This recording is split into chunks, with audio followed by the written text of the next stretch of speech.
Hi there! Guess who decided to stay up till 4 AM again and now wants to commit stop existence? What's up, animators? You saw the title, you know what we're doing, and we're doing this because of a comment on my last video. And I want to say, if there's something you want to see featured here, please leave a comment. I need ideas, guys. There are so many things that... Jesus. Poor microphone. There are so many things that can be covered, and I have no idea what to talk about, so leave a comment down below what you want to see on this channel. I also want to expand from just Minecraft stuff, so if there's anything non-Minecraft related you want to see, just drop it down. I want to do it. You know what? Screw this. Tis the season. Let's get right into it. Strike at 0 hour with overwhelming firepower. Okie dokie. If you look at the left corner right here, you should see the shortcuts that I'm using. You know, I press Shift A, you see Shift A. I've got the screencast key, so G, Z, you know. If you want to see the shortcuts, pay attention to this corner right here. That's also why I'm in the right corner, so you can see the shortcuts. I'll just move myself away if you need to see anything on the right. I'll still tell you what to do, but additionally you can see the shortcuts here, so I don't have to edit all of those up. So, making a Minecraft rig is really complicated. Not only because you want all the functionality of a rig, which is difficult to achieve by itself, but also because Minecraft, I don't know if you know this, but is made of blocks. And Blender does not like blocks. So it is a soul-sucking process. It's really difficult. So what I'm gonna do in this tutorial is in the first part, I'm gonna show you some functionality, you know, useful things which are always useful to know, not just if you're making Minecraft stuff or not, but in general, Blender knowledge, it's always useful to know what I'm about to show you, so I can teach you something useful, so I still provide value to this video. And in the second part, I'm gonna show you how to use Thomas's rig because it is way better. Just plain old simple like that. It has all the functionality, simple controls, it's customizable as hell, so I'll show you how to get it as well as how to customize it for your character. Because what we're gonna make today is nowhere on this level, and I highly recommend this rig for whatever we're gonna do, because this is not gonna be on the same level. But with that out of the way, let's just begin with the tutorial. Shift A to add a cube, and what I want to do, because it's gonna make our life a lot easier, press N for the sidebar here. We're gonna match the dimensions of a Minecraft character. So 1 pixel is gonna be 1 meter for us here, because it's easier to work with that and we can just scale it down later. Let's go. Y is 8, X is 4, this is the body, and the Z is 12. So this is the shape of a Minecraft body. Now, if I move this up, you'll see the origin point also moves with it. I don't want that. I'm gonna press Tab into edit mode, press A to select everything in case you don't have it, and press G to move it, Z on the X-axis, and I think we move it up by 6, so press 6 and enter. So it's now in the bottom. Now, if you rotate this, it's gonna have an origin point on the bottom. Just like in Windows, you can press F2 to rename stuff, so I'm gonna call this body. Cool. Now Shift A, add a cube, and it's gonna be 4 by 4, and I think the legs are also 12. I'm not sure, or they're 11. Let's go with 12. Wait. 2 blocks are...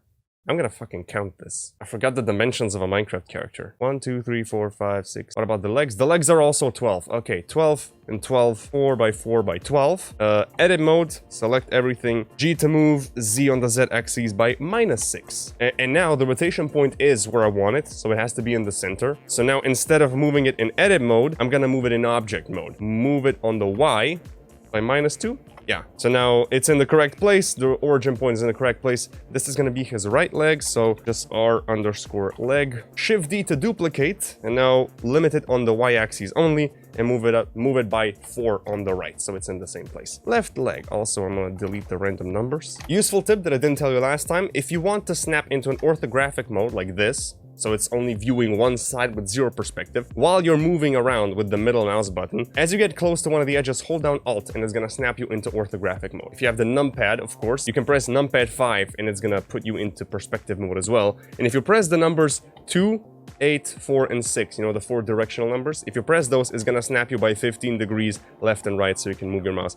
Press numpad 5 again to hop out of this. And I also think if you press 1, 3, 7, and 9, it's gonna hop you into different orthographic modes. So, you know, if you find this useful, because orthographic mode is great. I just use the mouse alt thing. I'm gonna hop into orthographic, and now I'm gonna enable the snapping, right? I wanna turn on absolute grid snap, so it's gonna snap onto these squares as you see in the background. So I'm gonna duplicate the left leg, and now as you see, it's gonna snap me onto stuff, and I'm gonna position it up here, arm. But now the origin point is all the way up here. How do we get it down? Well, we're gonna use some tricks here, because you can't just move the origin point. Actually, you can, but I forgot where it is. There's a drop down. Yeah, you can affect origins and you can physically move the origin down. I guess it's the better way to do it. So just move it down by 2 pixels. Boom, it's right here. Options, disable this. But I'm gonna duplicate the other leg in a different way. So I'm gonna Shift D to duplicate, move it up, and now I want to show you a different way to do it, because that's how I did it before I found this, and I guess it's useful to know how to mess with this. Right arm, Control S will save the project, obviously, but if you press Shift S, you will bring up this pie chart. We can move both the selection and the cursor here. We can affect both of them.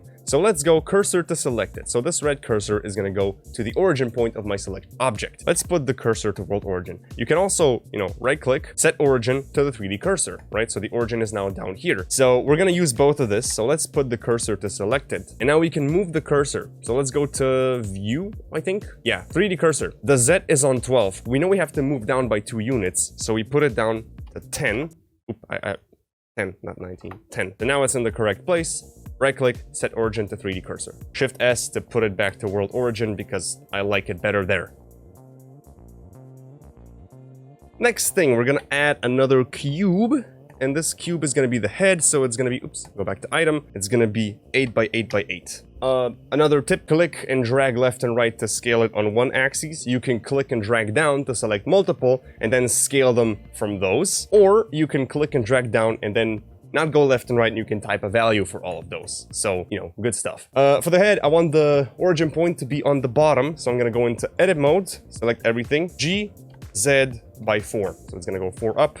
Origin point is here, and I'm gonna move it with the object mode. I'm gonna turn on the snapping thing, put it up here. So this is our character. Now we have to give it some UVs. So if we bring the mouse up into this corner, drag it out, we have a new window. Press N and T to hide the toolbars and stuff. Go into UV editor. So now when you have this object selected, you can go into edit mode and you will see the object here. But there's one problem. See, this is square.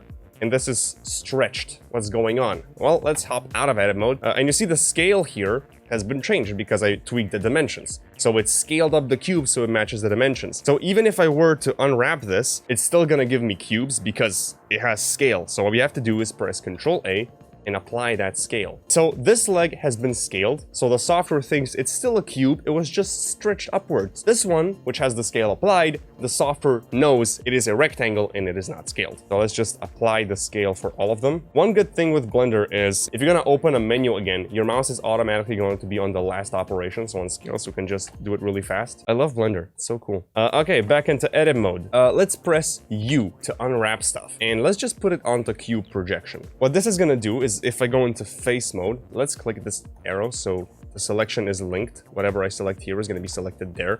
You're going to get a bunch of faces. So if I move this, I have every face is an individual part of the UV. So let's apply a material to this. So go into this material icon down here and make a new material. Call it skin. Instead of UV unwrapping, it's best if we first go into the shader editor. This is where all your material stuff happens. Yeah, I pressed N to get rid of this stuff because it's annoying. I have a folder here which has the Steve skin, which is what we're gonna use. So I can just drag and drop it in here, or you could press Shift A to add a new node, go into texture, image sequence, image texture, or you could just search for image texture.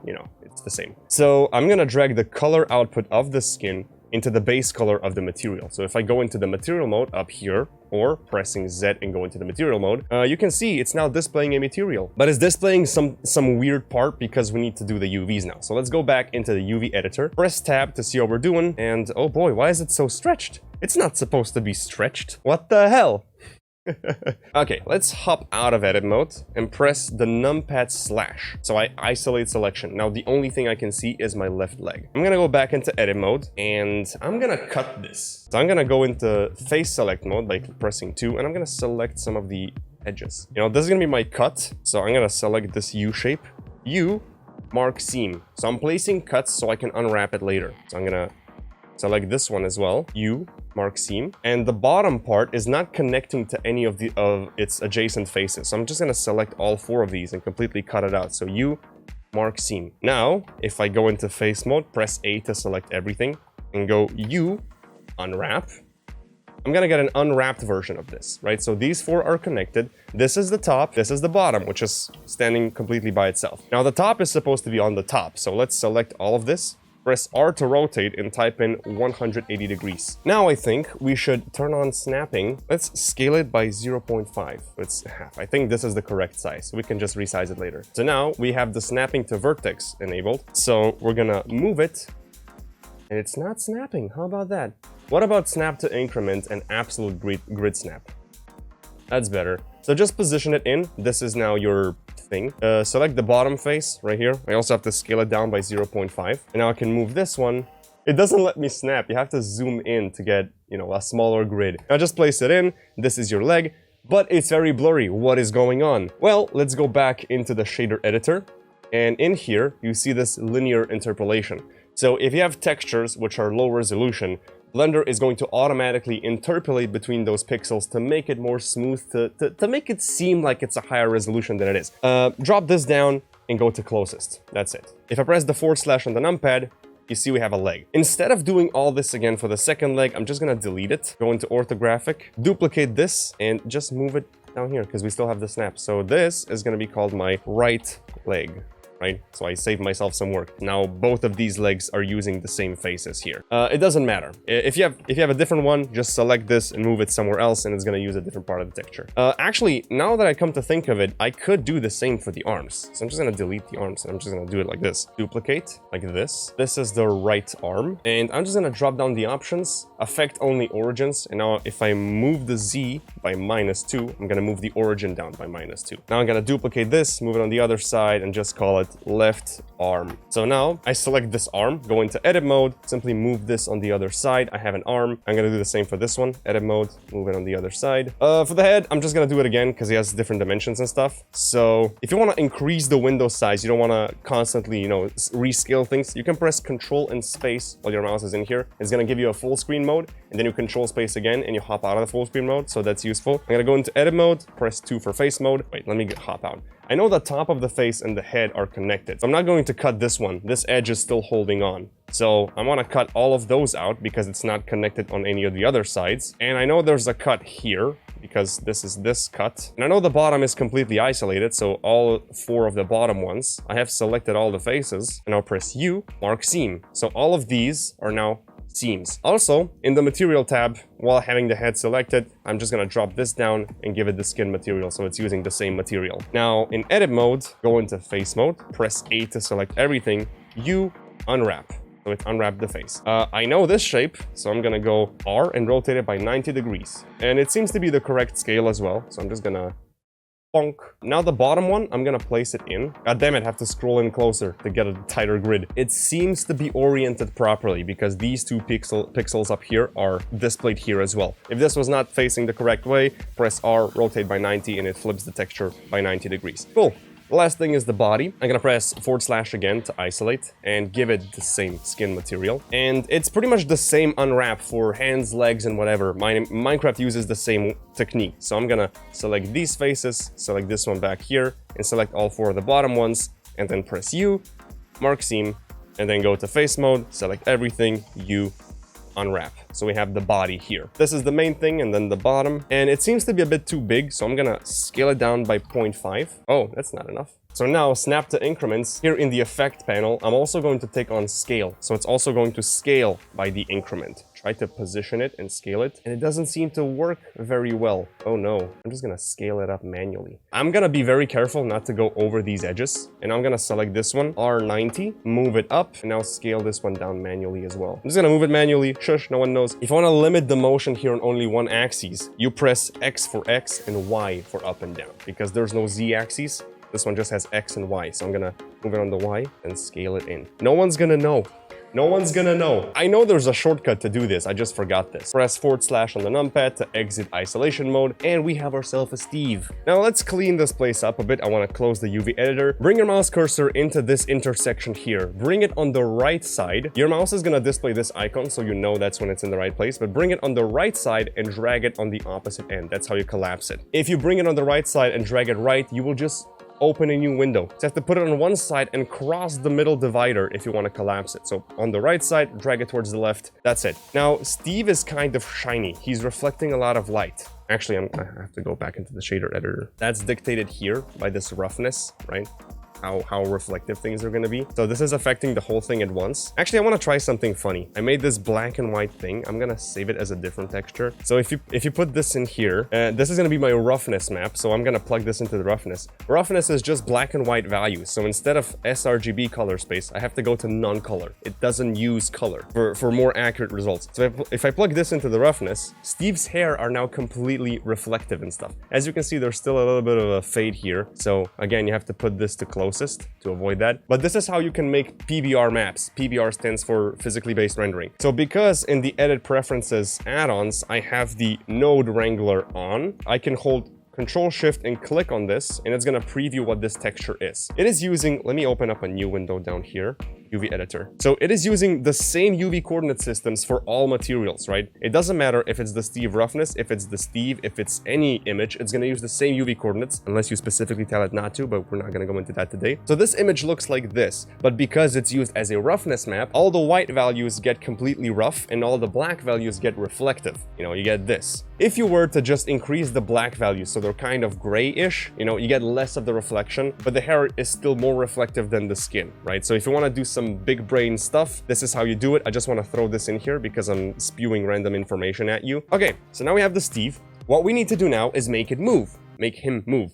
Yes, for that we need bones, but not so fast because we're going to add some subdivisions first. If we add some bones and try to rotate it, it's gonna look like this because it only has 4 vertices on the top to move. There's not much deformation you can do with that because every bone that's in your mesh, all it can do is move around vertices, certain vertices by certain amounts. So first, we need enough geometry to make this happen. So this is a very long process. So what I'm gonna do is I'm just gonna do one leg, the body, and the head, because the arms and the legs are done the same way. And, you know, the body, the leg, and the head are 3 special little snowflakes. So I'm just gonna do one of each. The leg doesn't really need to go left and right as far as I'm concerned, it just bends in one direction. So we only really need subdivisions on this axis, right? And because the leg has 12 pixels, I'm gonna add 11 subdivisions, so each edge here represents 1 pixel. The body's a different story because it's gonna rotate in all sorts of directions, so I'm gonna add 7 cuts here because that's 8 pixels. I'm gonna add 3 cuts here. The neighbors are fucking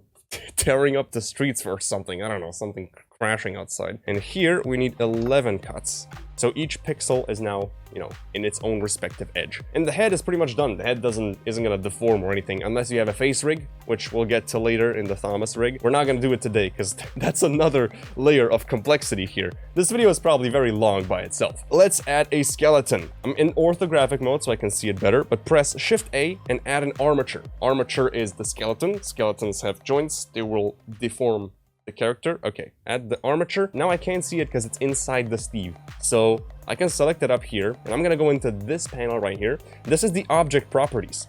So these are the properties of this object for the scene. I'm gonna go into the viewport display. This is just how it's gonna be displayed in the viewport here. Nothing to do with rendering. And I'm gonna tick on this in front. So I'm always going to see this in front. I can press F2 to rename this Steve Boyle, and if I go into edit mode, I can edit this armature. So every armature has 3 parts. One is this main part right here. Second is it the tail or the head? I don't know. I think this is the head. Yeah, this is the head. You can move the head individually or the tail individually. Notice the further out it gets, the bigger the bone is to show you, hey, I'm big. So I'm gonna move up the tail on the Z axis to the center. I think this is the center. I'm just gonna eyeball it. Now while I have the tail selected, I can extrude a new bone by pressing E, and I'm just gonna put it up here. It's usually nice to rename things. So body lower, body upper. And now I'm gonna extrude another one for the head.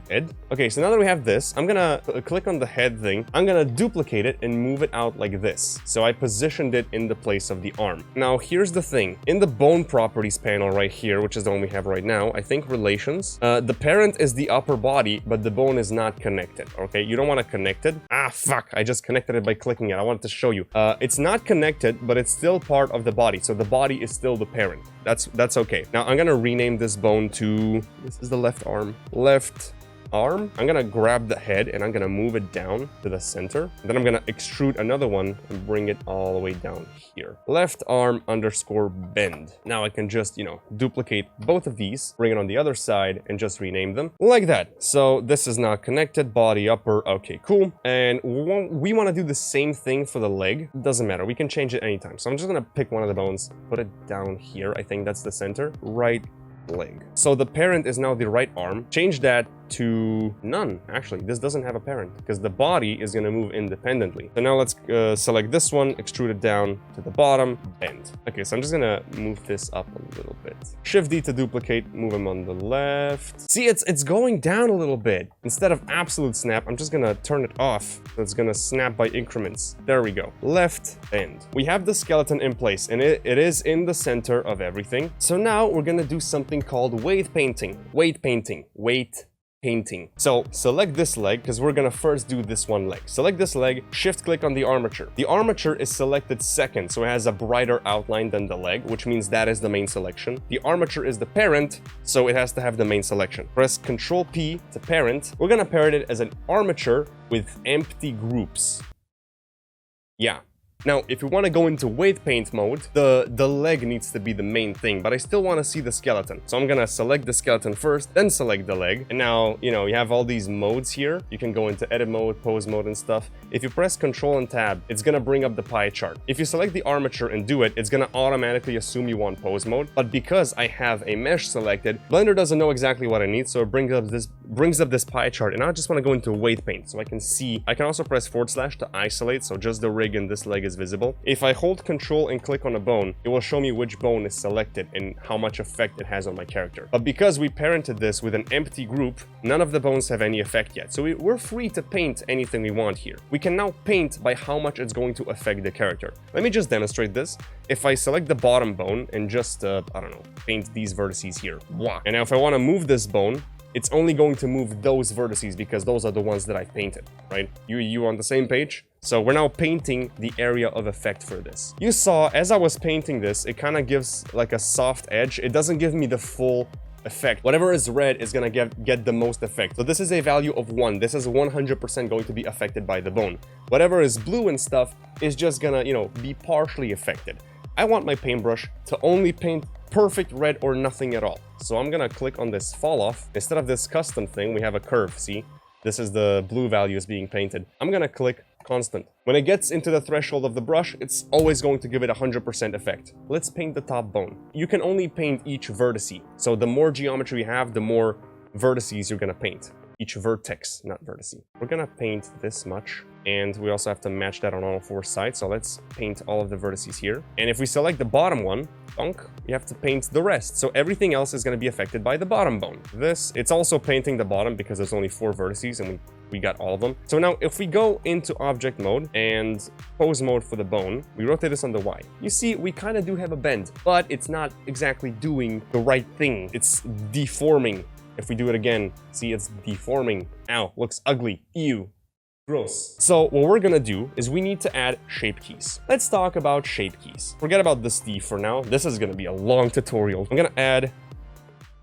yeah, I was in edit mode. Oops. I'm in pose mode. Get me into object mode. Shift A to add a cube. I'm gonna move this cube out. In this thing, these 3 dots, this is like object data properties. So this is the object properties, this is the object data. So the technical things that the object has. You have a window called shape keys. I'm gonna add a shape key. This is gonna be my basis. I'm gonna add a new shape key. This is gonna be something. While I have the second shape keys thing active, I can go into tab and edit mode. And then I can edit this mesh however I want. I'm gonna turn off snapping. However I want. I'm gonna make some like this. You can toggle between different shape keys. Those are both saved in the object. Okay, let me go out of edit mode. You don't see anything outside of that because the value of the shape key is 0. If you're in edit mode, you want to see what you're doing so it shows you what it is. But in object mode, this is set to 0. You can drag a slider and it's going to change between those 2 shape keys. And that is what we need to do with the leg. So whenever the leg bends, we're gonna add a shape key. It kind of corrects for all the mistakes, right? All the deformations. So this leg needs a shape key for the bases and another shape key, which I'm gonna call bend. And then we're gonna make a system that every time I bend the leg, this bend shape key is going to get activated automatically, so you don't have to worry about this. Whew, okay. If I want to see better what I'm doing, first of all, I'm just gonna go rotate this on the Y by 90 degrees, so I see what I'm doing. I'm gonna select this and the leg and press / on the numpad again, because I want to isolate. It's gonna be easier to work like this. And now, if I go into edit mode, I don't see the changes of my armature. That's because my armature is a part of a modifier stack. So whenever you add an armature to something, you get a modifier with the armature. If I go into edit mode, I don't see anything because of these settings. You can actually turn it off for the viewport at all, so you don't see what it is. This icon right here can display the modifier in edit mode, which is great. So let's turn this on. Boom, we see it. But the mesh is still here. So what is this thing? Adjust edit cage to modifier result. Basically what it means, boom, it's gonna move the geometry as well. So we can see exactly what we're doing. And now let's go back to the shape keys in here. Make sure the second shape key is selected, the bend, so we're only affecting that. And what we need to do is we need to fix the shape of this. So this geometry is going through itself, which is not okay. Press 1 to go into vertex mode. Select this one and select this one on the other side. And I'm just gonna go into orthographic and I'm gonna move them on the X and move them out on the very edge here. Now these are also going through each other and I don't want to constantly have to go here and select the other one. I just want to select through them. So what I can do is press Shift and Z. It's gonna enter X-ray mode, wireframe mode, something like that. So if I select this now, both vertices get selected through the whole selection. That doesn't happen normally. G and Z to move it up. And I'm just gonna move all of them up. Snap to vertex, G and Z, it's gonna snap to this vertex. No? Okay, never mind. Get as close as possible. It doesn't matter if it's not exactly there. The closer you get, obviously, the better it's gonna look, but you know, it doesn't really matter too much. So now we can see that the geometry is no longer intersecting, which is a big plus. But now what I wanna do is I wanna grab this and bring the Z down so it makes a sharp bend. I'm just gonna eyeball it. Again, it doesn't have to be exactly correct because we're not gonna use this rig anyway. We're gonna use Thomas's rig. Now hop out of edit mode, press Ctrl Z again to get out of the X-ray thing. We don't see anything because the bends thing is on 0. Change the value from 0 to 1. As you see, the 0 one has some Z fighting. So there's two textures on top of each other fighting for attention. But as soon as we moved all the vertices down, you know, so the geometry is clean, there's no Z fighting, the texture looks nice, and this is it. So now we need a system that will automatically turn this thing on whenever we move the bone. What we can do is add a driver. Now we get a bit technical. Right click, add a driver. So now we can drive the value of this 0 to 1 slider. We can affect this 0 to 1 slider with another object. For example, I want to take this bone. The rotation is going to affect this slider. Basically, that's a driver. The rotation is going to drive that slider. So instead of a scripted expression, because you have to do math and stuff, we're gonna go for averaged value. We're gonna take this averaged value from an object, which is the Steve Boyle rig, which we have. We have to specify which bone it's gonna do that, so not the whole rig, but the bone. It's gonna be, this is the right leg, yeah? Right leg bend, this is the right leg bend. And we're gonna take its, wait, which rotation is that? Let me go back to the rig. It is the X, as you see, the X is the one. Edit driver to continue where we are. So this is the X rotation. Let's take X rotation. In the last video, I talked about world space and local space. The difference is if something has already been turned, it has its own X rotation. But if you take a look at the world position, like if you turn the parent, even though the bone doesn't have any rotations, it is turned on the X axis in the world space. So let's take the local space. So only when this specific bone is gonna move, then the effect is gonna happen. Your knees aren't gonna move if your character turns or something. This should technically be it, right? So let's see. Oh, we have something, but you know, it's doing this weird thing. Why is that? Oh boy. Let's go back into this, but this time we're gonna go right click and open drivers editor. So this is where you can see your driver. As you see, it's a linear interpolation. So when I feel crazy. I'm talking about complex things here. I don't know how much you guys are familiar with Blender. It's a linear interpolation, so it's gonna go from 0 to 1 linearly. We don't want that because it's too much. It has to start slow and gradually get more intense. So what we're gonna do is, if we drop this down, this is my value, and this average value, this is the value that we have. The bone is at 52 degrees. That translates, it's using radians. It's not using degrees or numbers, percentages, it's using radians. 1 radian is 2 pi. It's high school math. I'm sure some of you understand it, but don't worry about it too much because we can add modifiers to the drivers as well. So I'm gonna add a modifier, which is gonna be a built-in function, and we're gonna add a tangent. Tangent is kind of like from 0 to 90 degrees, it gives you a 0 to 1 value, which is perfect, but it's too strong, so we're gonna multiply it by 0.5 to offset it a little bit, so it goes slower. So when we actually reach the tangent, it should be a great value. That should fix it, so let's go rotate on the X, Oops, rotate on the Y, because I have world space. And this instantly looks way better. Now, last thing to do to prevent this from breaking is going to the add bone constraint, and I'm gonna limit rotation. This is the armature settings, the bone groups and, you know, motion paths and stuff. This window is individual bone settings, so you could technically,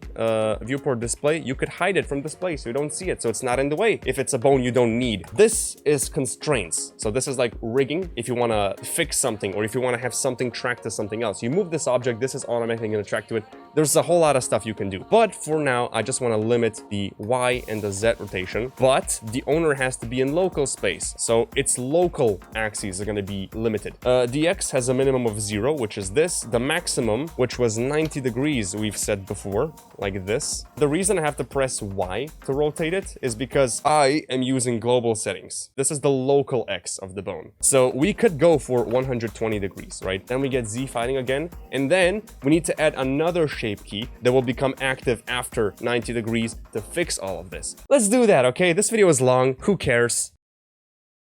Add a new shape key. Call it 120. Now, here comes a problem, because if I go in here and mess with any of these lines here, we're not gonna see the correct result because we already have an active shape key. So if we fix this to be whatever we want, let's try. Hop out of the X-ray, hop out of the tab mode. If we do this, it's going to break. Why is it going to break? Because we have two shape keys on top of each other. They're both adding an effect here. Let's undo all this stuff. Reset the bone back to 0. If you want to reset something, you can press Alt-R to reset rotation, but I have some NVIDIA GeForce something which is using the same shortcut, so I can't do that. So you can also press backspace by hovering rotation. It's also gonna... Stupid NVIDIA. Go in here, edit mode. If you bend this leg completely to its max, only the top 2 pixels are actually not intersecting. The rest is inside it. It's inside itself. So what I'm going to do is on this 120 degrees, I know that the top 2 pixels are okay. So I'm going to move this up. Now, if we move all of these very far apart, there's no geometry between this space whatsoever. So it's just gonna stretch from one end to another. So we need some geometry in the middle so the bend can happen. This one is gonna stay pretty much relatively the same. And this one, I'm gonna move it slightly up. Something like this, I think, should work well. Bend this bone to the max. I go into this and enable it. Frick. That's not what's supposed to happen.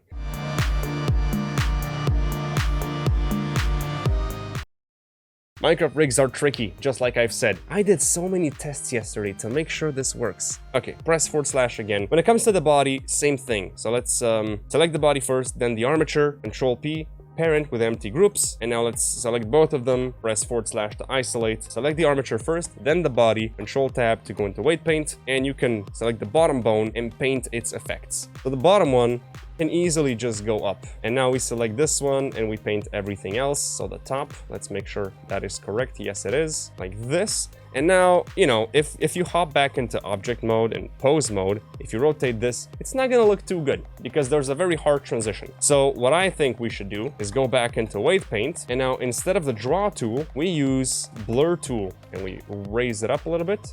And we just blur the transition. Gonna make a softer gradient. I think it also takes into account all the effects, so you never get geometry which is 0% affected by anything, which means your geometry stays in place and floats. The bigger you make this blur, by the way, the more smooth the character is going to move. Yeah, see, look, you have a bend here. I didn't take much time for this, but you know, that's pretty much it. This is your bone. And of course, / same with the head. P, empty groups. The reason I'm doing empty groups is because if you parent something with automatic weights, chances are this bottom bone is going to affect the bottom pixels of your head. And this bone is going to slightly affect the bottom pixels. So you have to erase the effects from every individual bone. It's just easier to do it this way. So let's go back into weight paint and, you know, I just select this bone and I can technically just paint the whole thing, right? It's just, I want full control with this one. Object mode, select this, pose mode. If I move this, the whole head's gonna move. Shift A.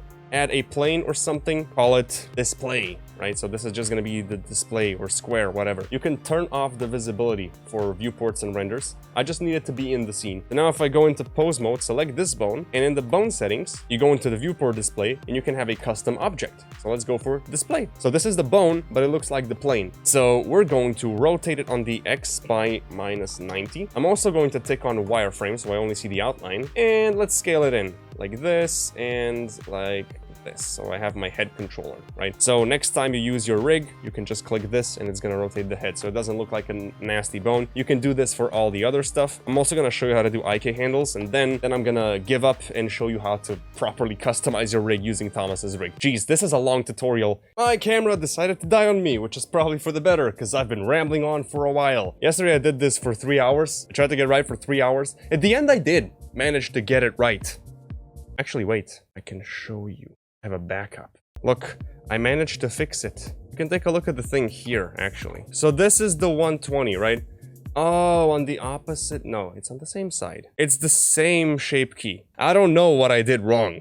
No idea. It's the same rig. Anyway, we don't need this. Let's go back to our project. Now, let's do the IK handles. So, going to the edit mode, and I'm gonna go into the side view. I want to extrude a new bone on the X here, and extrude a new bone on the X here. Select this dude, and in the bone properties, disable the parent. This guy does not have a parent. He's an orphan. Move it out. Oops. It's also supposed to not be connected, so move it out. I don't know why it just bugs back sometimes. And also rename it to right leg, and then PV for pole vector. This is the pole vector. Like the bottom one, disable the parent, so it's an orphan. Call it right leg IK.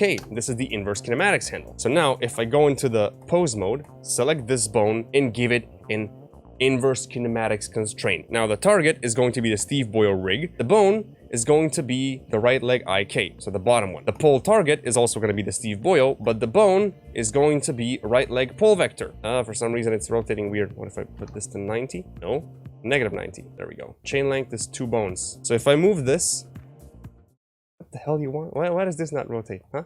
Why does this one not rotate? Is it because it doesn't have a parent?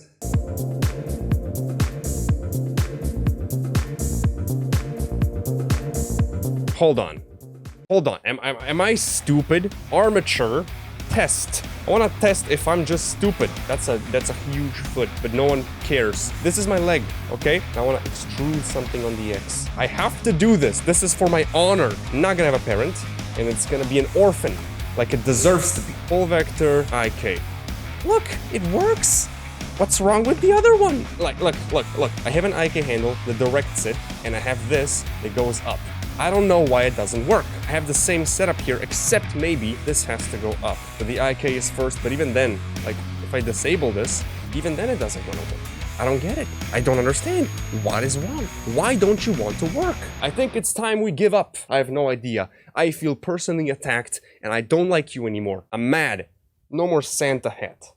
The mood's gone now. We have the rig pretty much done. The point of this tutorial was never to finish a perfect rig that we're gonna be able to use and stuff. It was just to show you some of the mechanics and how things work so you get familiar with the software. If you want to make a Minecraft character, this is where it actually begins, but it's gonna be quick because we're just gonna customize the rig made by Thomas, which is this guy here. I've already showed you this stuff. It has all the functionalities and stuff, and I'm gonna show how to use it, how to customize it, and how to do everything. So download the Thomas rig and put it somewhere. You know where it is. I already know where it is. So file, append. That will let me import something from a different project in here. Minecraft Thomas rig. Open it, and I want to import a collection, and I'm just going to import all 3 collections. You'll get this huge mess of stuff. It's going to take a little while because there's a lot of textures in there. But first of all, I'm going to disable the bone shapes so they're not in the way. Disable the head layer so they're not in the way. But the rest is now just here. This is the rig. Finished. So to change your skin, select on something and then drag out a UV editor because we need that. And now up here, you see this drop down. This is how you can display which texture is being shown. So let's go with Steve. So if you want to change the skin, you go to image, reload, replace. Oh, unpack. First you have to unpack it. Remove the pack, so it's unpacked from the file. Now image, replace. There you go. And I'm gonna replace it with my SharpWind Oblivion skin. It's very useful if you already have the second layer of the skin on top of the first one. So you don't have a second layer floating around, but you put it on top of your skin. So it's only one layer because we're gonna add extrusions to this. I can now collapse this. Oblivion is done and ready to use. Maybe a few things you can customize is if you go to post mode, you can customize things with this star shape. So if you go to item, properties, you have a bunch of stuff. So anti-lag, the rig is gonna perform better. It's not gonna lag as much, but when you render the animation, it's gonna be the same quality. So this is always useful to have. You can change your character to be male or female, which is gonna deform it, add eyebrows and stuff with one single switch. You can enable second layer of the skin if your skin has a secondary layer. I personally choose to do something else, which you'll see soon. Smooth bends or sharp bends, the stars for the arms, you can toggle fingers. So you have individual fingers, right? You can move the fingers. It's using your skin. You can animate the fingers individually. I don't like that. This is another different control for the fingers. I think you need both though. So you can move individual things. You can either move the whole thing up and down, or you can, you know, move rotate individual joints of that. So turn both of those off. So you can toggle between Steve arm or Alex arm. You have a wrist if you want it. You can change it from FK to an IK. So the arm now has an IK handle, if you like that. You can also stretch it so it doesn't break or anything. For the arms, I prefer FK, so this is this. For the legs, I love my IK, I love my IK handles, right? So it's easier to make walking animations, but hands usually move freely, so it's usually better to have an IK chain so you can animate the overlap. This would be your shoulders, but you can also move it here. Depends what kind of motion you prefer. This big square is the head. This arrow here squashes and stretches your head. This thing is like the body, how it rotates. This bottom thing is the hips. This upper thing is like the whole body, and then you have the upper part of the legs for some reason. I never use this. The IK handle and the pole vector of the legs. This is how it's supposed to work. This is the main control for the whole rig. And now let's get on to the face. First of all, if you want to customize the eyes, click on the eyes and then go into the shader editor. And in here, you can just control all the colors. So color 1, if it's Oblivion. If you don't want to repick the color, you can just drag and drop it here. So let's drag this blue one, drop it onto the brown one. And then I'm just gonna drop it down like this. You can change the reflection, so the reflection is black or whatever. Oops. I think this is okay. Let's go back in here. We've already seen this green thing. This is how you make him look around. Now the eyebrows have very nice control. So this inner arrow is gonna, point the eyebrows up and down. This outer arrow is going to move everything. But if you rotate this, it's gonna move them. So let's do this. And this moves the whole eye. You can also move individual parts of the eyebrows or individual eyebrows if you want to. Now for the mouth, you have this thing. Up and down is gonna open and close it. Left and right is gonna, make it go left and right. I think now it's apparent that if you go anti-lag, this is gonna be more smooth. When you render, it's always going to look like this. Very smooth and usable. It just doesn't lag while you use the rig. Move it to make him talk. And rotate it to make him smile or frown. It looks better when the thing is moving. Here's an example. I did an animation for PewDiePie. This is the same rig. I used Thomas's rig. This is the face controls. Put this up, you get much more controls if you want to animate individual parts of the face. I don't think you need that.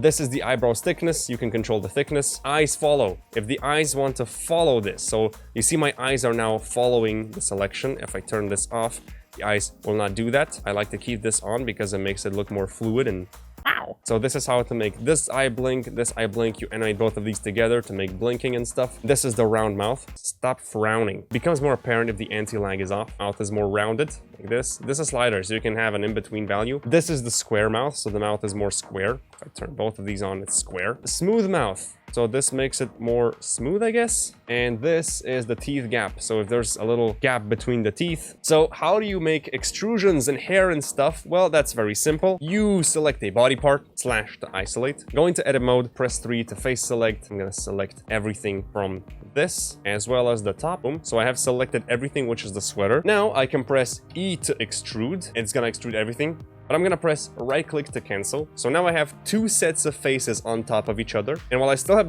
the faces selected, I can press Alt and S to scale it outwards. And you can still hold Shift to go slower. Up here, you can see the number. Let's go 0.06. That's fine. It does slightly curve it outwards, but what you can do to avoid that is just select all of this and scale it on the X scale it on the Y by 0, so it's flat. This, scale Y 0, this, scale X 0, this scale X 0. And then the top, scale Z 0. They have an arm, which has an extrusion. You could also, you know, have another extrusion down here just for the glove, you know, so this, extrude that separately. You can do that for the body, for the hair, for the arms, for anything. If I go into the UV editor and select this ring, if you hold Alt and click on an edge, you will select the whole loop. If you're in edge mode, you hold Alt, you click on an edge, you will select this loop, you know, so this is how you select loops. So I'm gonna select this one and just want to see. So the bottom faces are using the bottom cubes, right? That's not good. So I'm gonna press G, move them on the Y, and just put them up.